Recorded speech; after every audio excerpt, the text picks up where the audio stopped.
basically in a prison. Okay, this life is a kind of a prison, and your entire life you're living here, you're doing your nonsense, you're doing your bullshit, and then you're dying unconsciously. Life, the very nature of it, is limiting. Desires, danger, competition, all these things limit life.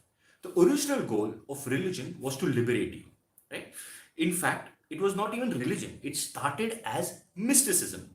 One man saying things that are beyond this world, that hit people at a very deep level or at a very otherworldly level. That is all he was saying, and then they later became exploitative. We'll examine why. What did these men allegedly say? What did they say? I'll put it in simple words: peace, love, devotion, service, selflessness. More or less, most religions are telling you this same thing. And whenever you ask someone, they constantly say that religion is all about peace. It's all about love. And we attribute goodness to these things. We say these things are good, but the truth is there is nothing that's good and there is nothing that's bad. There is just life as it's going on. So what are these people saying? Why are these men saying this? And are they right? So what we're going to be doing here is decoding how religion works and how it is today. So let's talk about serving others. It's a very basic this of religion, that you have to help the community, you have to create the community. Now people often say that this is about creating society, about creating civilization. That wasn't the actual idea. See, helping others is not about others. It's about forgetting yourself, right? When you say like all this idea, what is there? This ego. The one thing that you have is an ego, right? And you can do only two things with the ego: either accumulate it or get rid of it. And any job, any work that you do will either accumulate ego or get rid of the ego. These are the only two things that are happening no matter what you are doing, no matter what kind of work you are doing. Okay, where does it all start? Over here. So if you want to dump heap on the ego, I believe the ego began with the agricultural age, because we were initially animals, then suddenly we created enough food. We're like, now what? So now we want more, and now we want more. So all this greed, lust, this, that, which are basically called the seven sins, right?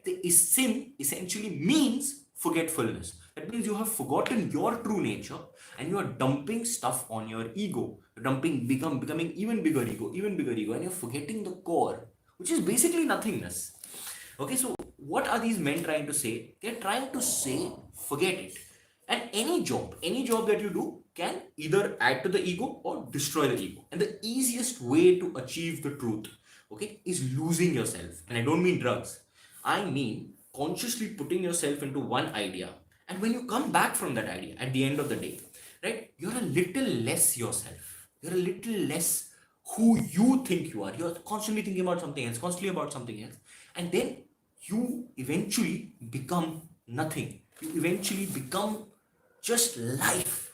Okay, right now, if you concentrate on yourself, the moment all this lust, gluttony is you concentrating on yourself and adding to your ego, heaping your ego. And that's, I don't know if it's a good or a bad thing. It's probably bad for you. Because have you noticed that rich men are actually more jailed than we are?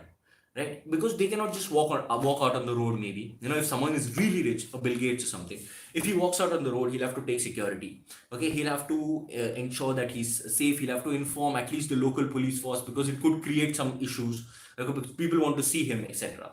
He may have his own islands and what. That's another whole different thing. But overall, the instant freedom that a normal man gets, okay, is very different from the freedom that a Bill Gates gets. And are you sure he's happy? People say, no, rich money will get me happiness. I don't think so. You cannot be extremely sure that it will get you happiness. So essentially, Bill Gates is like a massive ego. His ego has manifested in money. It has manifested in creating this image for him. And he continuously adds to it and adds to it and adds to it. Right? But it's you and me are smaller egos. We are chilling. We are doing our own stuff. So that is life. What they are trying to say is let go of things. And when you let go of things, you will come to a certain freedom. Even devotion to God, right? It's a very easy means of forgetting yourself. You lose yourself. All the and another means is deprivation. Okay, this is another very so devotion, deprivation, selflessness. Okay, these are all ways of throwing stuff, removing from your ego, digging and removing all the ego, all the nonsense, so that you become less and less self-important. Because self-importance is essentially a prison. It is some kind of a prison, right, which is keeping you away from the truth. Any kind of self-importance, any this uh, will lead you to less and less truth. And the moment you remove self importance, the lack of importance to yourself translates into ultimate freedom. Right? Because the moment you've removed all self importance, you're just free. You can do anything, you can be anything, you can love anywhere. You're like water. Right? So, like Bruce Lee says, be water, my friend. So, self importance is the ultimate prison. And the best part, you will still get what you want, right? Like you will become, essentially you will be with the times and not the ego, because you are not self-importance, you just are, you're flexible. Now religion's entire quest was to help you destroy yourself. The initial few got the point, but later it became politics, and when people say lose yourself, people were like, to whom, and they're like, God. Okay, but what about, where is God?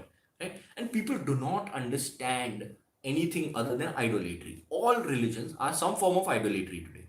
So then you need to give them a book, you need to give them a symbol, you need to give them a flag, you need to give them a country, all that nonsense. So they're putting their energy to that. They don't understand that actually these people are talking about themselves. To give yourself completely to something and just become less and less and less. See, basically, as I said in the beginning, you are in a prison, okay? And you are in a prison with 7.5 billion people. There is going to be war, there is going to be violence, there is going to be kill, bloodshed, rape, all this nonsense is going to happen. Why is that?